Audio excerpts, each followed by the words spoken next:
अस्सलाम नाज़रीन, मैं हूं असद अली तूर अपने प्रोग्राम असद तूर अनसेंसर्ड में। आज जो हम आपको खबरें देंगे, एक तो ये है कि ये जो पंजाब में अब इस वक्त जोड़ तोड़ जारी है और लोग लिए जा रहे हैं। ज़रा इस पर बात करेंगे कि क्या जो एक बहुत ही ज़्यादा थ्योरी चल रही है, जिस पर एक दो स्टोरीज भी हुई हैं इंटरनेशनल मीडिया में भी, कि पीपल्स पार्टी को अगली हुकूमत मिलने का इम्कान है और बिलावल भुट्टो जरदारी साहब शायद प्राइम मिनिस्टर बनेंगे। तो ज़ाहिर बात है इसके लिए पंजाब में बहुत बड़े पैमाने पर चीज़ें चेंज होंगी, तो ऐसा मुमकिन होगा। तो इस पर ज़रा बात करेंगे कि ये क्या पंजाब में ये जो अलाइंसेस बन रहे हैं ये क्या है, कौन लोग कहाँ पर जा रहे हैं और किस पर्पज़ के लिए जा रहे हैं। इसके अलावा जो फिर इलेक्शन की डेट के ऊपर मुख्तलिफ चहमगोइयाँ जारी हैं, ज़रा इसके ऊपर भी आज बात करेंगे और आपको कुछ इस पर भी बताएंगे। तो ये सब हालात हैं। पहले चलें ये इलेक्शन वाली ही थ्योरी की बात कर लेते हैं। हमारे दोस्त हैं हसन अयूब, उनका ये कहना है कि इलेक्शन गालिब इम्कान यही है कि उनके बकौल मार्च 2024 में होने का इम्कान है। यानी कि जो निगरान सेटअप हसन अयूब बता रहे हैं वो तकरीबन 7 माह का आने का इम्कान है। मैं हसन की ख़बर की सदाकत पर तो मैं नहीं शुबे का इजहार करूँगा, वो बाखबर सहाफ़ी हैं, लेकिन मैं इससे एक और वजह से इस पे कहूँगा कि शायद ऐसा मुमकिन नहीं होगा, क्योंकि उसकी वजह यह है कि दो बहुत बड़ी वजूहत हैं कि ये इलेक्शन इतने लंबा इंटरम सेटअप नहीं खींचा जा सकेगा पूरे मुल्क में। एक वजह यह है कि IMF कह चुका है कि आपने अब आइन पर अमल दरामद करना है। तो आइन कहेगा कि 90 दिन में मैक्सिमम इलेक्शन, तो 90 दिन मैक्सिमम, आप बहुत भी डिले कर सकेंगे तो नवंबर के पहले हफ्ते तक कर सकते हैं और इतने ही किए जाएंगे। दूसरी बड़ी वजह, उस वक्त justice Qazi Faez Isa chief justice of Pakistan होंगे। चीफ जस्टिस उमरता बंदयाल साहब अपने फैसले पर इसलिए अमल दरामद नहीं कर सके क्योंकि वो खुद जो कहते हैं ना कि एक जो मॉरल वो अथॉरिटी होती है कोर्ट के पास अपने फैसले पर अमल दरामद करवाने की, और अगर कोर्ट अपनी मॉरल अथॉरिटी खो दे तो वो अमल दरामद नहीं करवा सकती अपने फैसलों पर। तो ये बात अब सबको आइडिया हो गया कि मौजूद चीफ जस्टिस उमरता बंदयाल साहब चीफ जस्टिस रहते हुए अपनी मॉरल अथॉरिटी खो बैठे थे, बल्कि खो बैठे हैं।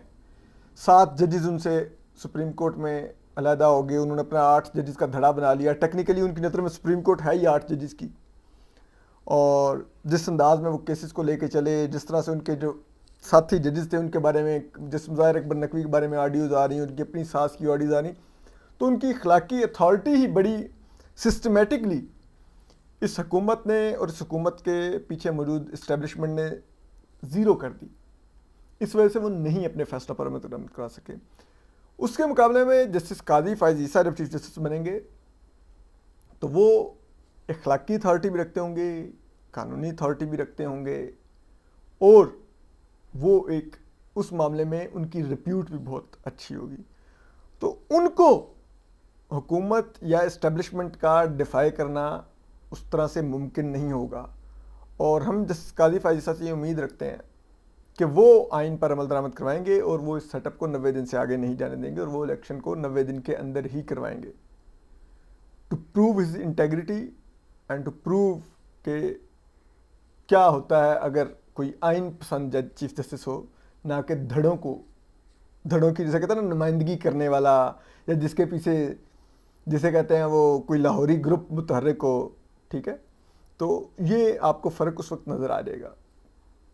फिर अब आ जाते हैं कि ये जो सब कुछ चल रहा है, तो ऐसे में अगर इलेक्शन आगे नहीं जा सक रहे हैं तो जाहिर बात है पंजाब में और पूरे मुल्क में एक इंजीनियरिंग का अमल तो जारी है। अब अगर पीपल्स पार्टी के प्रॉस्पेक्ट्स देखे जाएँ तो नो डाउट बलूचिस्तान अगले इलेक्शन में जो तमाम मेजॉरिटी होगी वो पीपल्स पार्टी के साथ जाएगी, बलूचिस्तान के MNAs की। लेकिन बलूचिस्तान की सीटें भी तो इतनी ज़्यादा नहीं हैं। Sindh of course again Peoples Party sweep करेगी, बल्कि शायद कुछ सीटें सिंध में बढ़ेंगी पीपल्स पार्टी की, कराची से कुछ सीटें मजीद निकालेगी पीपल्स पार्टी, केपी से भी चंद सीटें पीपल्स पार्टी को मिल सकती हैं, साउथ पंजाब से भी चंद एक सीटें पीपल्स पार्टी को दिलवाई जा सकती हैं। लेकिन अब आ जाते हैं कि क्या ये विनिंग टोटल है पीपल्स पार्टी का वफाक में हुकूमत बनाने के लिए, और जो फॉरेन मिनिस्टर हैं इस वक्त पाकिस्तान के और चेयरमैन हैं पीपल्स पार्टी के बिलावल भुट्टो साहब, उनको प्राइम मिनिस्टर बनाने के लिए, उसमें आपको इसको बड़े गौर से देखना होगा कि ये जो लोग इस वक्त पार्टियां छोड़ रहे हैं, यानी कि पीटीआई छोड़ रहे हैं, ये 3 जगहों पर जाकर शामिल हो रहे हैं, बल्कि अब तो 4 हो गई हैं। एक है पीपल्स पार्टी, दूसरी है मुस्लिम लीग काफ, तीसरी है जहांगीर तरीन, और चौथा ग्रुप वजूद में आया है जो ये है मुराद राज साहब और हाशिम डोगर साहब का डेमोक्रेट्स ग्रुप।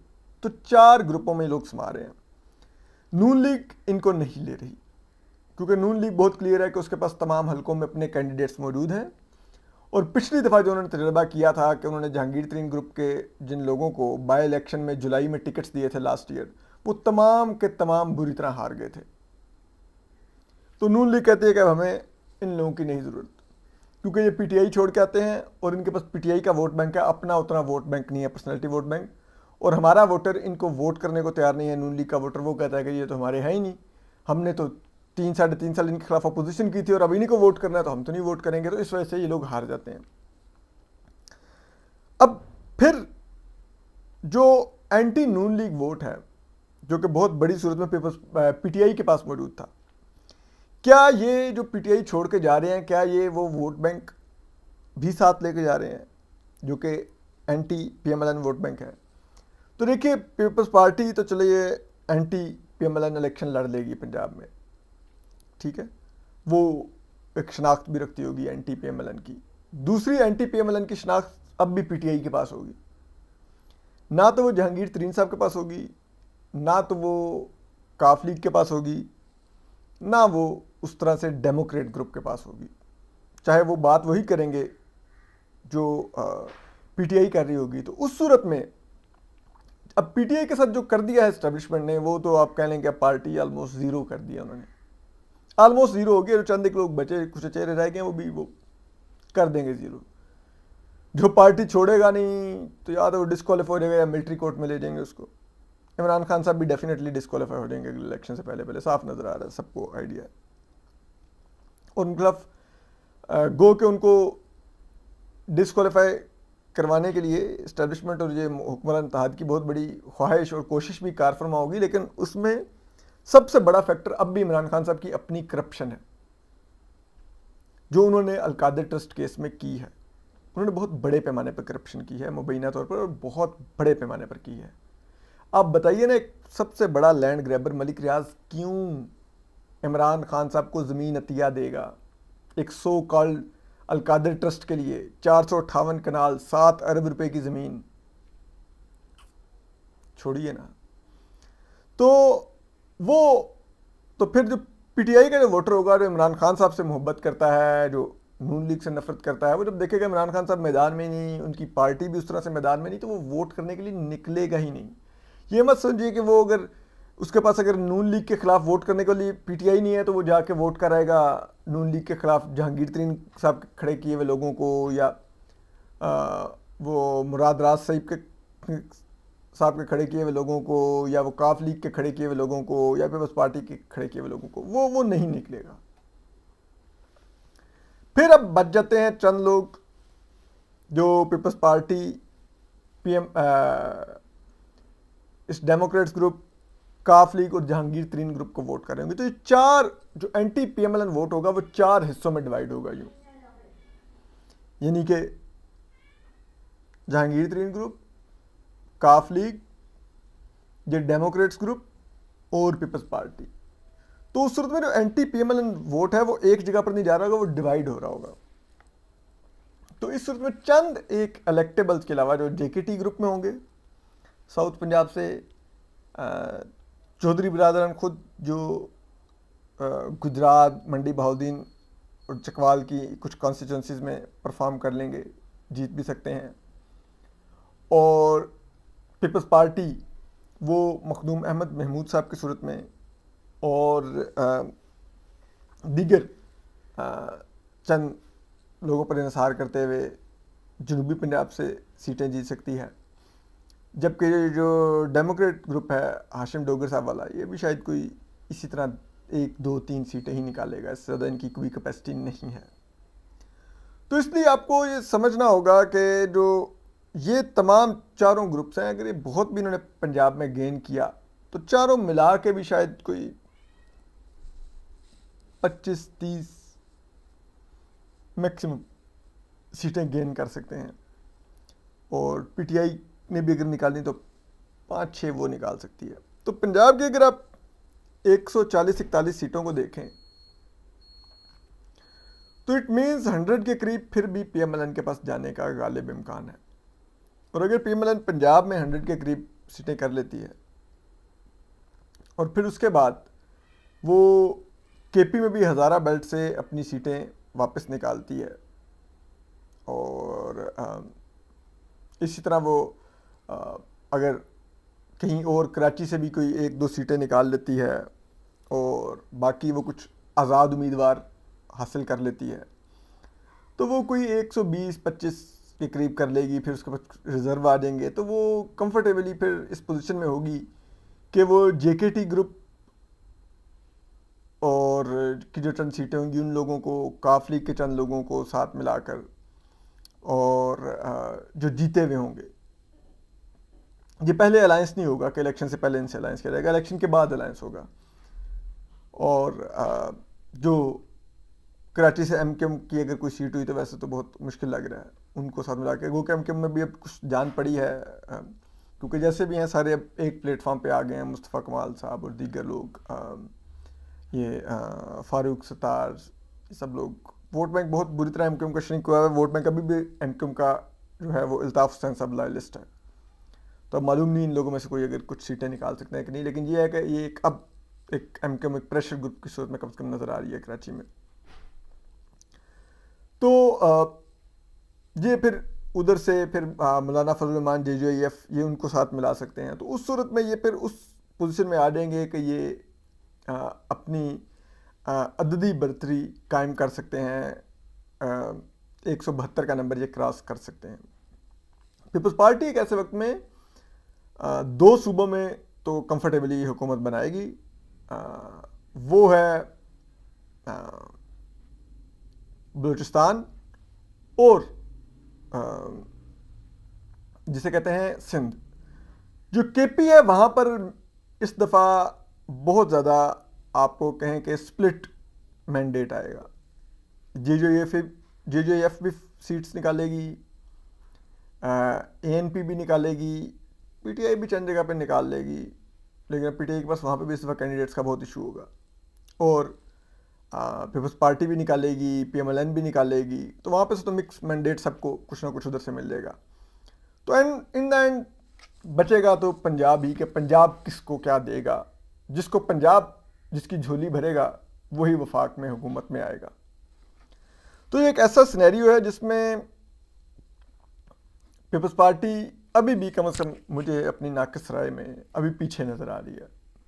आने वाले दिनों में किस किस्म के कैंडिडेट्स आते हैं, वो कैंडिडेट्स क्या अपने सर पे जीत सकते हैं, ये एक सवालिया निशान है। क्योंकि अनफॉर्चुनेटली क्योंकि पीपल्स पार्टी वफाक की अलामत जमात रही है, मोहतरमा बेनज़ीर भुट्टो शहीद और जुल्फ़िकार अली भुट्टो शहीद का खून शामिल है इस जमात की जड़ों में।